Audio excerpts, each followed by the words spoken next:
जैन साथियों, मेरा नाम कांस्टेबल जीडी रयूफ अंसारी है। मैं केंद्रीय अर्ध सैनिक बल सशस्त्र सीमा बल में कार्यरत हूँ। मैंने हलिया थाना क्षेत्र अंतर्गत देवरी बाजार में ज़मीन खरीदकर 2 कमरे के मकान का निर्माण किया था, जिसके प्लास्टर का काम बाकी था और मेरी छुट्टी ख़त्म हो गई थी और मैं वापस ड्यूटी ज्वाइन कर लिया। जिस दौरान संतोष कुमार नाम के स्थानीय दबंग ने सरंगाई बस मेरे घर पर कब्जा कर लिया। जैसे मुझे उसकी सूचना मिली, मैंने आकर उनसे अपना मकान खाली करने को कहा, तो उन्होंने खाली करने से मना कर दिया और कहा कि अगर हाथापाई करेंगे, ज़ोर ज़बरदस्ती करेंगे तो हम आपके ऊपर ST/SC लगवा देंगे और आपकी नौकरी खा जाएंगे। सर, इस असामाजिक तत्व से लड़ते लड़ते अपने घर को खाली कराते कराते आज 4 वर्षों का समय बीत चुका है। मैं परेशान और हताश हो चुका हूँ। उसने मेरे ऊपर मेरे घर में घुसने के पश्चात उल्टा मुकदमा चला रखा है। बताइए, मैं अपने ही घर में रहने के लिए मुकदमा लड़ूंगा? बताइए, जिस समय मैंने वो घर बनवाया, मैं छत्तीसगढ़ में तैनात था। वो इतनी टफ सिचुएशंस का पैसा मैंने उस घर में लगा रखा है। मेरा ज़मीर गवाही नहीं देता है कि मैं अपने ही घर में लगाए हुए पैसे के लिए मुकदमा लड़ूँ, उसमें रहने के लिए मुकदमा लड़ूँ। मैं अभी पिछले सोमवार को फिर यहाँ आया था, रिक्वेस्ट की थी, मीडिया के साथी बंधुओं के माध्यम से रोकर गिड़गिड़ाकर जो बन सका मुझसे, उस तरीके से मैंने रिक्वेस्ट की, अपनी बात पहुंचाई, कहा कि मेरा घर खाली करा दीजिए, मेरा घर मुझे वापस दिला दीजिए। आज 1 हफ्ते का समय बीत चुका है। वो सरहंग, वो गुंडा आज भी खुलेआम हमारे सभ्य समाज में घूम रहा है, जबकि ऐसे असामाजिक तत्वों की जगह मेरे हिसाब से सलाखों के पीछे होनी चाहिए। मैं अकेला परेशान हूँ, आज यहाँ अकेला खड़ा हूँ। कल ये किसी के भी साथ हो सकता है, किसी के परिवार के साथ भी हो सकता है। आज मेरे साथ हुआ है, कल आपके साथ, कल किसी और के साथ, कल आपके और हमारे बच्चों के साथ हो सकता है। मैं अकेला खड़ा हूँ, मेरे साथ कोई नहीं है, लेकिन आप लोगों से आग्रह है कि आप लोग आगे आइए, मेरी बात को आगे पहुँचाइए।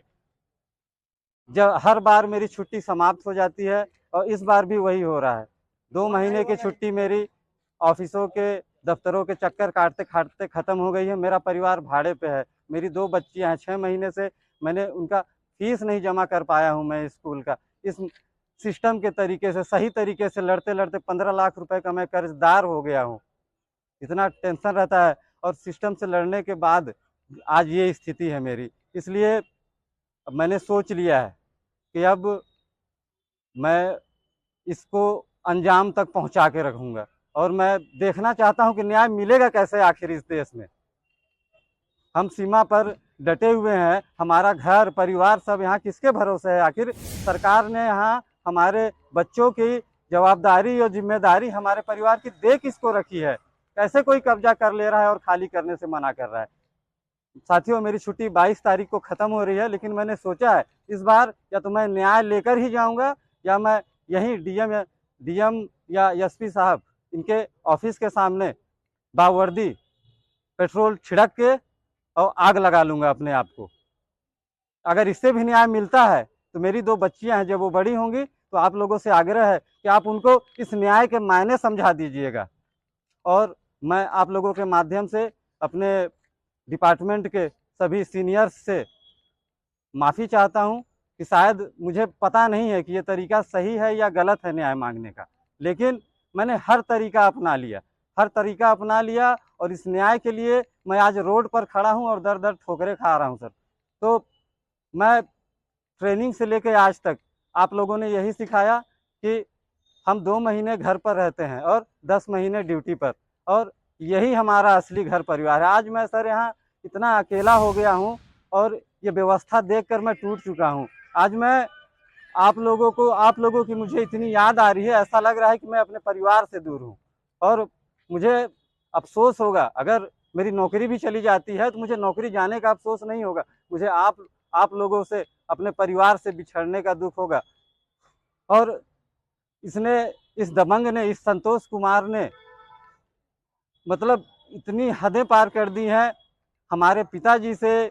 मतलब खुलेआम बाजार में ये कहना कि ऐसा फौजी हमने बहुत देखा है, फौजी माने क्या होता है, हम देख लेंगे, कुछ नहीं कर पाएंगे, दौड़ा रहे हैं 4 साल से, 5 साल से, 20 साल 40 साल दौड़ाएंगे, उसके बाद भी अपना मकान नहीं ले पाएंगे। तो साथियों, मैंने तो ठान लिया है कि मैं तो इसे बता के रहूँगा कि फौजी क्या होता है, और इस मुद्दे को, इस मसले को इस मामले को मैं या तो वहां तक पहुंचा दूंगा कि इस सरहंग संतोष कुमार के केस को देखकर जितने भी और असामाजिक तत्व हमारे समाज में हैं वो किसी फौजी या उसके परिवार के ऊपर जब भी नज़र उठाएं गलत तरीके से, नुकसान करने के तरीके से, किसी अपराध को करने के लिए, तो वो सोचें कि हमारा हाल भी संतोष कुमार की तरह होगा और हमारी जगह सलाखों के पीछे होगी। साथियों, मैं आप लोगों के माध्यम से आज ये इस कानून व्यवस्था से, इस पूरे सिस्टम से ये मांग करना चाहता हूँ कि 22 तारीख जिस दिन मेरी छुट्टी समाप्त हो रही है, अगर उससे पहले मेरा मकान खाली नहीं हुआ, खाली नहीं कराया गया उस सरहंग के कब्जे से और उसके खिलाफ जबरन मेरे घर में घुसपैठ करने, जालसाजी करने, इतने वर्षों से मेरा मानसिक और आर्थिक पतन करने, पीड़ित करने के तहत हमारे आईपीसी के जिन भी धाराओं के अंदर ये अपराध आते हैं, अगर उनके अंतर्गत मुकदमा दर्ज करके, एफआईआर दर्ज करके, उसकी तत्काल प्रभाव से गिरफ्तारी करके उसके ऊपर आपराधिक ट्रायल चलाया जाए और उसके अंजाम तक पहुंचाया जाए जहां उसकी जगह है। मैं कहना चाहता हूं कि ऐसे असामाजिक तत्वों का, ऐसे घिनौने और गंदे लोगों का हमारे सभ्य समाज में कोई काम नहीं है। इनकी असली जगह जेल की सलाखों के पीछे है। मैं आप लोगों से निवेदन करता हूं कि आप लोग जो भी हैं, जहां भी हैं, जहां से भी मुझे सुन रहे हैं, मेरा साथ दीजिए और इस दबंग को इसकी असली जगह पर पहुंचाने में मेरा सहयोग करिए। जय हिंद।